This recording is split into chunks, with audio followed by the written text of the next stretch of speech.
അസ്സലാമു അലൈക്കും വറഹ്മത്തുള്ളാഹി. പരിശുദ്ധ ദുൽഖഅദ് മാസമാണ്. അനേകം ആളുകൾ, ലക്ഷക്കണക്കിന് ആളുകൾ പരിശുദ്ധ ഹറമിലേക്ക് പോകുന്ന, ഹജ്ജിന് വേണ്ടി യാത്ര ചെയ്യുന്ന സമയം. ഈ സമയത്തിൽ ധാരാളം ഹജ്ജ് യാത്ര ആപ്പുകളിൽ നമ്മൾ പങ്കെടുക്കും. ഹജ്ജ് യാത്ര ആപ്പുകളിൽ പങ്കെടുക്കുമ്പോൾ യാത്ര അയക്കുന്നവർ ചെയ്യേണ്ട 5 കാര്യങ്ങളാണ് ഇൻഷാ അല്ലാഹ് നമ്മൾ പറയുന്നത്. ഇൻഷാ അല്ലാഹ് വളരെ ശ്രദ്ധയോട് കൂടെ കേൾക്കുക. ഇത് വളരെ മഹത്വമായ സുന്നത്തുള്ള കാര്യമാണ്. ഒന്നാമതായി ഊസിക്കും ബിദ്ദുആ, അവരോട് ദുആ കൊണ്ട് വസിയത്ത് ചെയ്യുക എന്നുള്ളതാണ്. ഹജ്ജിന് വേണ്ടി പോകുന്ന ആളുകളോട് എനിക്ക് വേണ്ടി നിങ്ങൾ ദുആ ചെയ്യണം. പരിശുദ്ധമായ മക്കയിൽ നിന്ന്, അതുപോലെ മദീനയിൽ നിന്ന്, അതുപോലെ മറ്റുള്ള ദുആഇന് ഇജാബത്തുള്ള സ്ഥലങ്ങളിൽ നിന്ന് നിങ്ങളുടെ ആരാധനകൾക്കിടയിൽ നിങ്ങൾ എനിക്ക് വേണ്ടി ദുആ ചെയ്യണം എന്ന് പറഞ്ഞുകൊണ്ട് ദുആ കൊണ്ട് വസിയത്ത് ചെയ്യുക. അടുത്ത വർഷം ഹജ്ജ് ചെയ്യാനുള്ള ഭാഗ്യം ലഭിക്കുവാൻ, അതുപോലെ തന്നെ നമുക്കും ആ പുണ്യഭൂമിയിൽ ഒരുപാട് തവണ എത്തിച്ചേരുവാനൊക്കെ ദുആ ചെയ്യാൻ വേണ്ടി പറയണം. സല്ലല്ലാഹു അലൈഹി വസല്ലമ തങ്ങൾ ഉമർ റളിയല്ലാഹു അൻഹുവിനോട്, ഉമർ തങ്ങൾ ഉംറക്ക് പോകുന്ന സാഹചര്യത്തിൽ ഞങ്ങൾക്ക് വേണ്ടി ദുആ ചെയ്യണേ എന്ന് വസിയത്ത് ചെയ്തതായി ഹദീസുകളിൽ വന്നിട്ടുണ്ട്. രണ്ടാമതായി നമ്മൾ ചെയ്യേണ്ടത് എന്തെങ്കിലും ഒരു ഹദിയ അവർക്ക് നൽകുക എന്നുള്ളതാണ്. ഇബ്നു ഉമർ റളിയല്ലാഹു അൻഹുവിൻ്റെ അരികിലേക്ക് ഒരാൾ ഹജ്ജിന് യാത്ര പറയാൻ വേണ്ടി വന്നപ്പോൾ, എൻ്റെ അരികിൽ നിനക്ക് തരാൻ ഒന്നുമില്ലല്ലോ എന്ന് മഹാനുഭാവൻ പറഞ്ഞതായിട്ട് ചരിത്രത്തിലുണ്ട്, ഹദീസുകളിലുണ്ട്. അതായത് അവർക്ക് എന്തെങ്കിലും ഒരു യാത്രക്ക് സഹായകരമാകുന്ന വിധത്തിൽ എന്തെങ്കിലും ഒരു ഹദിയ അവർക്ക് കൊടുക്കുന്നത് വളരെ നല്ല കാര്യമാണ്. ഹജ്ജിന് യാത്ര പോകുന്ന ആളുകൾക്ക് എന്തെങ്കിലും ഒരു ഹദിയ കൊടുക്കുക. മൂന്നാമതായി അവർക്ക് മുസാഫഹത്ത് പ്രത്യേകം സുന്നത്താണ്. സലാം പറഞ്ഞ് മുസാഫഹത്ത് ചെയ്യുമല്ലോ.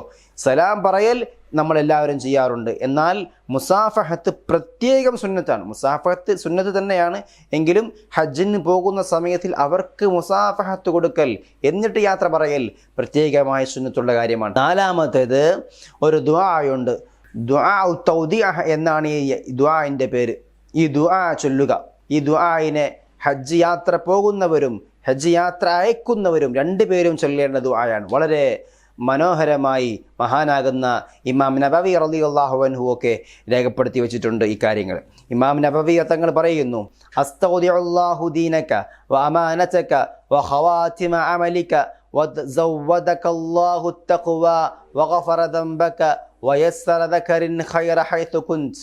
ഈ ദുആഇനെ പറ്റി മഹാന്മാർ രേഖപ്പെടുത്തുന്നുണ്ട്.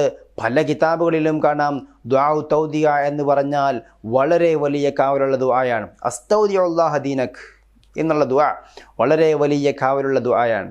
അതായത് ഉമർ റളിയല്ലാഹു അൻഹു ഒരിക്കൽ 2 വ്യക്തികളെ കാണുന്നു, ഒരു ഉപ്പയെയും ഒരു മകനെയും. 2 പേരും ഒരുപോലെ സാമ്യമായി നിൽക്കുന്നു. ഉമർ തങ്ങൾ അത്ഭുതത്തോടു കൂടെ ചോദിക്കുന്നുണ്ട്, നിങ്ങൾ വളരെ വലിയ സാമ്യത തോന്നിക്കുന്ന ആളുകളാണല്ലോ എന്ന് പറയുന്ന സാഹചര്യത്തിൽ സയ്യിദുനാ ഉമർ റളിയല്ലാഹു അൻഹുവിനോട് അവർ പറഞ്ഞു കൊടുക്കുന്നു, ഇതിനൊരു കാരണമുണ്ട്.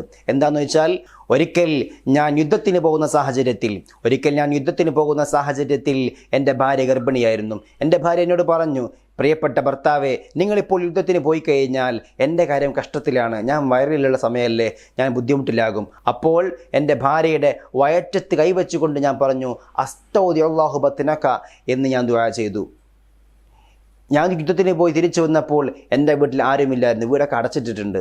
ഞാൻ ആളുകളോട് അന്വേഷിച്ചപ്പോൾ അവർ പറഞ്ഞു, എൻ്റെ ഭാര്യ മരണപ്പെട്ടിരിക്കുന്നു. ഞാൻ ഖബർസ്ഥാനിൽ പോയി ഒരുപാട് നേരം അവർക്ക് വേണ്ടി ദുആ ചെയ്തു. രാത്രിയായപ്പോൾ അവിടെ ഖബറിൻ്റെ ഭാഗത്തൊരു വെളിച്ചം, ഒരു കുട്ടിയുടെ കരച്ചിലും കേൾക്കുന്നുണ്ട്. പോയി നോക്കിയപ്പോൾ പരിസരത്തൊന്നും ഒന്നും കാണുന്നില്ല. അവസാനം ഖബർ കീറുകയാണ്.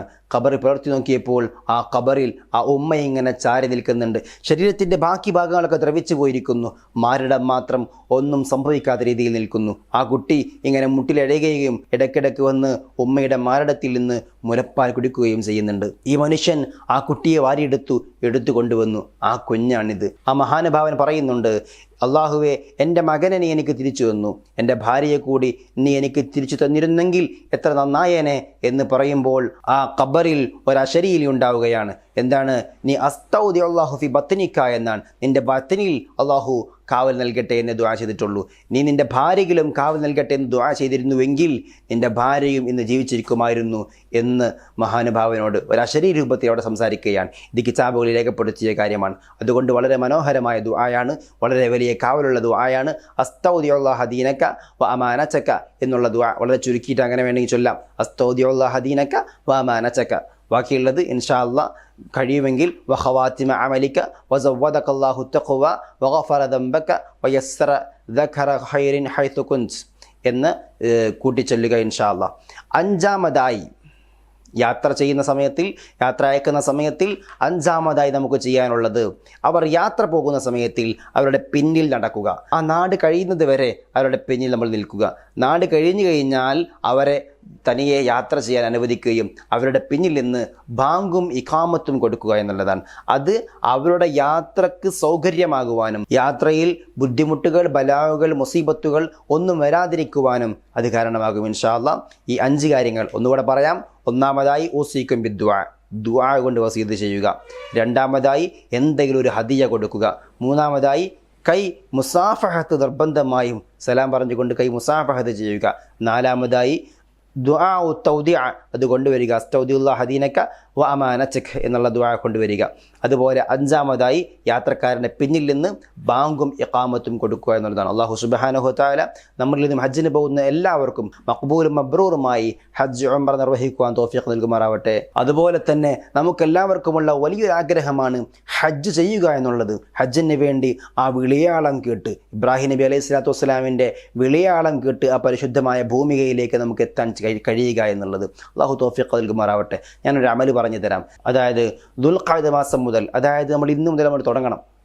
ദുൽഖഅദ മാസം മുതൽ ദുൽഹിജ്ജ 10 വരെ എല്ലാ രാത്രികളിലും ഹജ്ജ് സൂറത്ത് പതിവാക്കുക.